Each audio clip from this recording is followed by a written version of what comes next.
ఇక్కడ చూస్తున్న ఈ అపార్ట్మెంట్ లో అండి మనకు ఒక ఫ్లాట్ అనేది సేల్ కి వచ్చింది.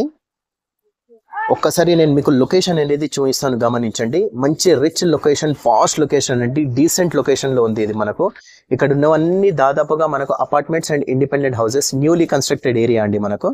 సో ఒక్కసారి నేను మీకు ఇక్కడ ఈ ప్రాపర్టీ గురించి టోటల్ డీటెయిల్స్ అనేది చూపిస్తాను, గమనించండి. మంచి రిచ్ లొకేషన్ ఉందండి మనకు, మంచి పాష్ లొకేషన్ ఉందండి, చాలా అంటే చాలా బాగుంది. సో ఇప్పుడు మన ఫ్లాట్ వచ్చేసి దీంట్లో ఉంది. ఓకే, సెకండ్ ఫ్లోర్ లో ఉందండి. నేను టోటల్ డీటెయిల్స్ మీకు ఎక్స్ప్లెయిన్ చేస్తాను. సెకండ్ ఫ్లోర్ లో వచ్చింది మనకు. ఇప్పుడు ఇది మనకు కార్ పార్కింగ్ అండి. ఈచ్ వన్ ఫ్లాట్ కి మనకు ఒక కార్ పార్కింగ్, ఒక బైక్ పార్కింగ్ అనేది ఇవ్వడం జరిగిందండి. సో దీంట్లో మనకు ఎమ్యూనిటీస్లలో అండి lift, power backup, maintenance 1500 rupees every month maintenance అనేది వస్తుందండి మనకు, విత్ వాచ్మెన్తో వస్తుంది. 5th ఫ్లోర్లో మనకు ఒక మామూలుగా మొత్తం అపార్ట్మెంట్కి కలుపుకొని మనకు ఒక రూమ్ అనేది, అంటే ఒక చిన్న మినీ రూమ్ అనేది ఇవ్వడం జరిగింది. ఏదైనా డిస్కషన్స్ వగైరా చేసుకోవడానికి అన్నట్లు ఇవ్వడం జరిగింది. ఒక కార్ పార్కింగ్, బైక్ పార్కింగ్. ఈరోజు మనం చూస్తున్న ఈ ఫ్లాట్ వచ్చేసి 1 year ఓల్డ్ ఫ్లాట్ అండి. మళ్ళొక్కసారి 1 year ఓల్డ్ ఫ్లాట్. సో దీని కాస్ట్ వచ్చేసి మనకు 1050 SFTతో ఉందండి. 64 lakhs దీని కాస్ట్ అండి. 64 lakhs దీని కాస్ట్ ఉందండి.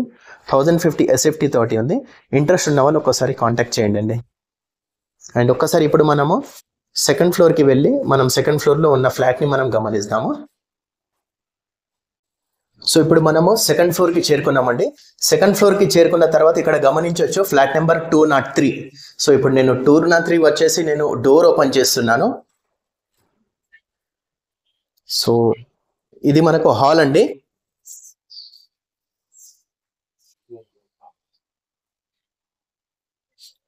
మెయిన్ డోర్కి ఆపోజిట్లోనే మనకు టీవీ యూనిట్ అనేది ఇవ్వడం జరిగింది. దీనికి రైట్లో చూసినట్లయితే మనకు డైనింగ్ ఏరియా అనేది రావడం జరిగింది. వెంటిలేషన్ కూడా చాలా సూపర్గా వచ్చిందండి మనకు దీనికి. అండ్ రైట్ సైడ్లో మనం ఇప్పుడు చూస్తున్నాము ఫస్ట్ బెడ్రూమ్. ఇది చిల్డ్రన్స్ బెడ్రూమ్ అండి.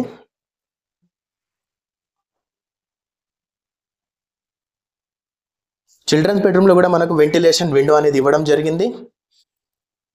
నెక్స్ట్ వచ్చేసి ఇక్కడ చూస్తున్నాము కామన్ వాష్ ఏరియా. ఇది కామన్ బాత్రూమ్ కిందకి తీసుకున్నారండి. వెస్టర్న్ టాయిలెట్ అనేది ఇవ్వడం జరిగింది. గీజర్ పాయింట్ ఉంది. వెంటిలేషన్ కోసం విండో అనేది కూడా ఇవ్వడం జరిగింది. సో ఇప్పుడు చూస్తున్నాము మనం కిచెన్లో కూడా మనకు కబోర్డ్ వర్క్ అనేది చాలా బాగా చేసి ఉందండి. దీనికి అటాచ్గా మనకు ఒక బాల్కనీ అనేది ఇవ్వడం జరిగింది. దీంట్లో ఉన్న గీజర్ పాయింట్, చిమ్నీ పాయింట్ ఏవైతే ఉన్నాయో అండి, యాస్టిస్ ఆల్ నీడెడ్ ఐటమ్స్ అనేటివి ఇవ్వడం జరుగుతుంది. దీంట్లో గ్రిల్ అనేది కూడా పెట్టించడం జరిగింది సపరేట్గా. ఇది వాషింగ్ మిషన్తో పాటు ఆల్ నీడెడ్ ఐటమ్స్ అండి. ఆల్మోస్ట్ అన్ని ఐటమ్స్ ఇవ్వాలనే ప్లాన్లో ఉన్నారండి. సో ఇక్కడ చూడొచ్చు ఇది మనకు మాస్టర్ బెడ్రూమ్. మాస్టర్ బెడ్రూమ్ అనేది అటాచ్ బాత్రూమ్తో ఉంది. కబోర్డ్ వర్క్ అనేది చేంజ్ ఉందండి. సో నీడెడ్ ఐటమ్స్లో మీకు బెడ్స్ కానివ్వండి, రిమైనింగ్ ఏవైతే డీటెయిల్స్ ఉంటాయో ఒక్కసారి మీరు డైరెక్ట్ ఓనర్తో మాట్లాడచ్చు. దీంట్లో కూడా మనకు వెస్టర్న్ టాయిలెట్ అనేది ఇచ్చారు. గీజర్ పాయింట్ వచ్చిందండి. అండ్ వెంటిలేషన్ కోసం విండోతో పాటు హ్యాండ్ వాష్ కోసం సింక్ అనేది ఇవ్వడం జరిగిందండి. ఓకే, ఇది మనకు మాస్టర్ బెడ్రూమ్ విత్ అటాచ్ బాత్రూమ్తో ఉందండి. కబోర్డ్ వర్క్ అనేది చాలా చక్కగా చేయించి ఉంది. ఇది మనకు కామన్ బాత్రూమ్ అండి. Western toilet, geyser point. ఇది కిచెన్ అండి. కబోర్డ్ వర్క్తో ఉందండి. ఆల్ నీడెడ్ ఐటమ్స్ ఇచ్చేస్తారు. అండ్ ఇది మనకు డైనింగ్ ఏరియా కింద వస్తుందండి. ఇది టీవీ యూనిట్ వస్తుంది. సో ఇమీడియట్లీ సేల్కి ఉందండి. ఇన్ కేస్ మీకు ఒకవేళ ఇంట్రెస్ట్ ఉంటే డిస్క్రిప్షన్లో అండ్ డిస్ప్లే పైన ఉన్న నెంబర్ పైన కాంటాక్ట్ చేయండి. Thank you.